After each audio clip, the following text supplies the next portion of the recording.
முக்கிய செய்தி.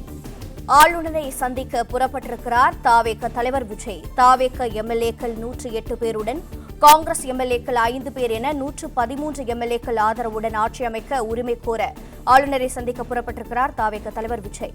விவரங்களை தொடர்ந்து இணைப்பில் செய்தியாளர் மகேந்திரன் இருக்கிறார். மகேந்திரன், வணக்கம். அறுதி பெரும்பான்மைக்கு 118 இடங்கள் என்கிற பட்சத்தில் தற்போது விஜய் வசம் 113 இருக்கிறது. வேறு பெரும்பான்மையை நிரூபிக்க எத்தனை நாட்கள் அவகாசம் கோர இருக்கிறார்? ஆளுநரால் அவகாசம் கொடுக்க முடியுமா? அரசியல் சாசனம் என்ன கூறுகிறது? ஆளுநர் ஏற்கனவே இந்த 118 தொகுதிகள் என்ற தனி பெரும்பான்மை தமிழக வெற்றி கழகத்திற்கு இந்த தேர்தலில் கிடைக்கவில்லை. அவர்கள் 118 தொகுதிகளில் வென்றிருந்தால் தனி பெரும்பான்மையுடன் ஆட்சி அமைத்திருக்க முடியும். ஆனால் அந்த ஒரு தனி பெரும்பான்மை என்பது தமிழக வெற்றி கழகத்திற்கு கிடைக்கவில்லை. ஆனாலும் தனிப்பெரும் கட்சி என்கிற அடிப்படையில் அவர்களால் ஆட்சி அமைக்க உரிமை கோர முடியும். அவர்கள் ஆட்சி அமைக்க உரிமை கோர முடியும்.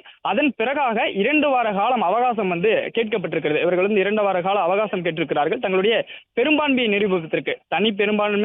தனிப்பெருங்கட்சி என்கிற அடிப்படையில் தமிழக வெற்றி கழகம் ஆட்சி அமைக்க உரிமை கோரக்கூடிய பட்சத்திலும் அவர்கள் சட்டமன்றத்தில் பெரும்பான்மையை நிரூபிக்க வேண்டும். அதாவது 118 சட்டமன்ற உறுப்பினர்களின் ஆதரவை அவர்கள் நிரூபிக்க வேண்டும். அதன் அடிப்படையில் தான் இந்த 2 வார கால அவகாசமானது அவர்களுக்கு கொடுக்கப்பட்டிருக்கிறது. இந்த 2 வார கால அவகாசம் இவர்கள் கேட்டிருக்கிறார்கள். இந்த 2 வார கால அவகாசத்திற்குள் தமிழக வெற்றி கழகம் தங்களுடைய பெரும்பான்மையை நிரூபிக்கிறோம். 118 எம்எல்ஏக்களின் ஆதரவு, சட்டமன்ற உறுப்பினர்களின் ஆதரவு தங்களுக்கு இருக்கிறது என்கிற அந்த பெரும்பான்மையை தாங்கள்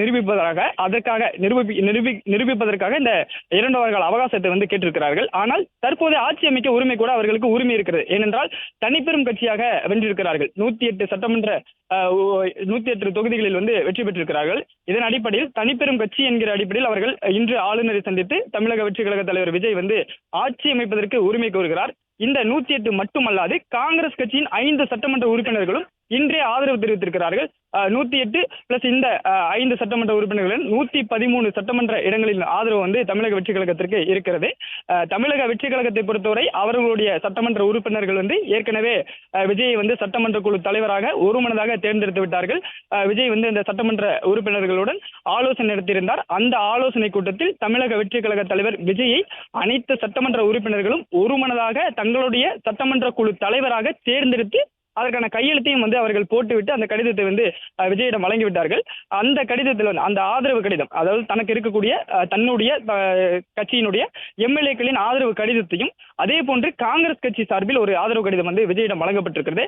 நேரடியாக காங்கிரஸ் கட்சியின் தமிழ்நாடு மாநில பொறுப்பாளர் கிறிஸ் ஜோடகர் மற்றும் அக்கட்சியுடைய கட்சி நிர்வாகியாக இருக்கக்கூடிய பிரவீன் சக்கரவர்த்தி, அது மட்டுமல்லாது கட்சியின் சட்டமன்ற உறுப்பினர்கள் நேரடியாக பணியூர் அலுவலகம் விஜயை சந்தித்திருந்தார். பிளே ஸ்டோர் மற்றும் ஆப் ஸ்டோரில் இருந்து பாலிமர் செயலியை QR கோடு மூலம் பதிவிறக்கம் செய்யுங்கள்.